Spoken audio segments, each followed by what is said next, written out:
My name's Craig Hardy, I come from Dagenham and I'm 21. I'm a professional boxer and also do cladding and roofing by trade. I train 5 days a week down at the TKO in Canning Town, and every other week I go down to the Winners Gym in Chelmsford to train with Ross Woolgrove.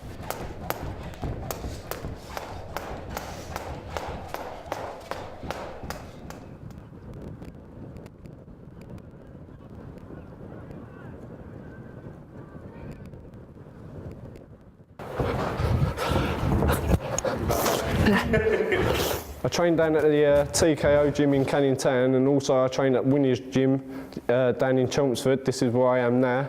I come down here every weekend, near enough, every other weekend, train with Ross Woolgrove. He's cornered a few of my unlicensed fights, a very good trainer, very intense, makes me work hard on pads, does some good shots, puts me through a good session. I like coming down here because I've got the gym to myself, clear my head, no one's to interrupt, just me and him. We get on with what we have to do. I don't think people really understand boxing properly. They just, sort of, if you pick up the papers or watch the news, you hear about people knocking guys out and knocking youngsters out in nightclubs, and people taking liberties with people up the town and that. And they tend to have a boxing tattoo on their arm or a gold chain, a boxing glove on it round their neck and that. And then they proclaim to be boxers and things. And these guys never usually been in a boxing club in their life. They're just thugs or whatever, and people think it's a thug sport, but it's not a thug sport. It's just the way it sort of comes across. If you look at Craig boxing, he's in the gym every day, he's not one of these guys you see in nightclubs or anything like that. He's in the gym training every day. When he's not training, he's promoting himself as an athlete, and he knows as part of that he's got to be a decent person, because people are not going to put £30 in their pocket and travel halfway across the country to watch a guy that hangs out in nightclubs every night and is an idiot.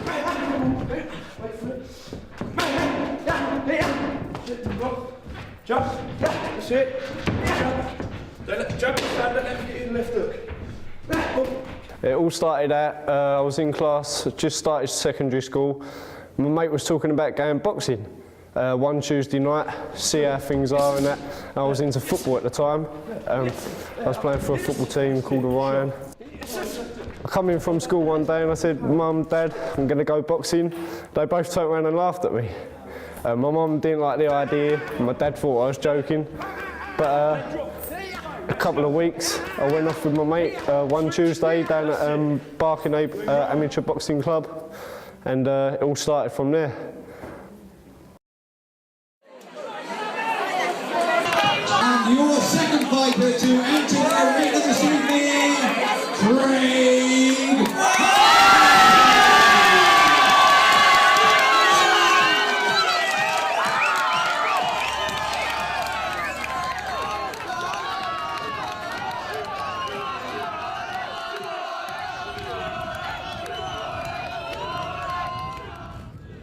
And this is the Queensbury fight what I had against Tony Two-Fist Glenry back in June.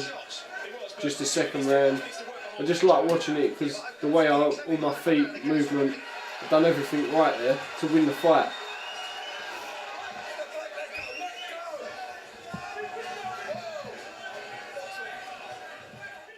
I like boxing as a sport, and also when you go training you can take things out, calms your anger down. You go into the training session all stiff, you come out relaxed, feels like you do stuff, and it keeps your mind under control. After a good few years of being in the boxing gym, I didn't have time with my mates. My mates were going out every night after school. I had to be in by 6, have my dinner, straight down the boxing gym for 6:45, so I didn't really have time. These are my old amateur boxing shorts when I boxed for Barking Amateur Boxing Club. When I went through the schools, done it for 3 years running, but also I didn't want all the badges on it. So these are my shorts. After a little while it got a bit boring, sat down with my mum and dad, I said I don't want to do it no more. My dad was a little bit upset. So was my trainer when I told him that I weren't coming back no more.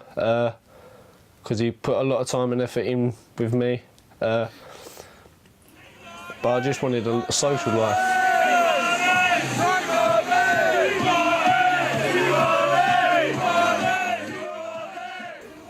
I like to play golf as well. Got into golf with a few of my dad's friends from the pub what he used to drink down, and they asked me to go on a golf holiday to Marrakesh. So obviously I took the opportunity, and then in between that time I met a girl and we got into a serious relationship. I didn't tell her at first that I was going on this boys / golf holiday, but when I did, she didn't really like it. As I went on the holiday, I come back and we split up after that. But in that time, I found out that she was pregnant, and we were going to have a baby, and it was mine. As soon as I come back, things changed. It was like reality. Just hit me. I had to tell my mum and dad. It was very hard. I didn't know what to do. I was confused. I didn't know what I was doing. I thought I was a baby myself. And my mum just sat down, just said, right, chill out, just have a think about it.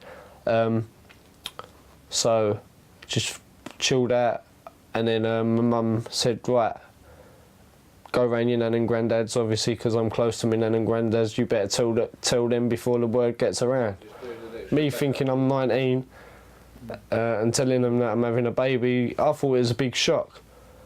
But they just took it like a pinch of salt. They've gone through it before, they know what the score is, so they just let me get on with it. Even though it's been hard work, it ain't hard work bringing up Taylor, because he's a good boy. He does do as he's told. When you tell him stuff, he does listen. He picks up things pretty quick, very intelligent. Now he's old enough, he says the odd words, and he says dad a lot. He even tells me now what to do. Makes me proud to be who I am today. Even though I fit the stereotype of the people in Dagenham, I don't think it's any excuse just to leave school, have a baby and not work and go on the social. In my head, I want to do stuff. I don't want to sit around. I hate being ill. I can't sit around indoors all day. I'd rather go out and work or do something. Having Taylor has made me realise that I've had to grow up a lot. I'm 21 now, had him when I was 19. Obviously when you're young you still want to go out with your boys, you still want to go out on wild weekends, go on boys' holidays, you still want your freedom, do whatever you want. Having a baby, you're restricted a lot. Being a single parent as well, obviously we split. I have him on certain days, she has him on certain days. So I've still got that little bit of freedom there, but that little freedom what I have got is minimised because of the boxing as well.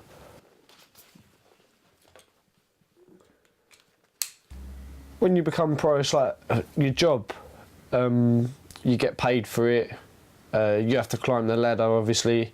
You start off no fights, you work your way up, then the titles come if you get to that point, and that's when the big money comes.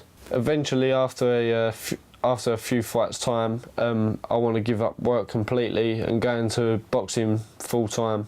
If I push myself that little bit more in boxing and keep winning, get a title maybe, and get more money, then I can give him the better life. My dreams to be a world champion. Well, at first my dream was to become a professional boxer, and now I'm living it. But now I've got Taylor, I've got to think about him as well as boxing and dedicating everything to boxing.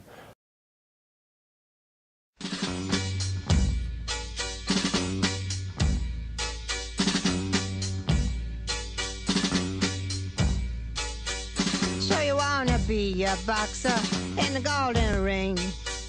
Can you punch like a southbound freight train? Tell me just one thing.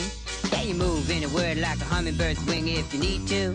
Ooh. Ooh, that's fast. Can you bob, can you weave, can you fake and deceive when you need to? Well, you might as well quit if you haven't got it.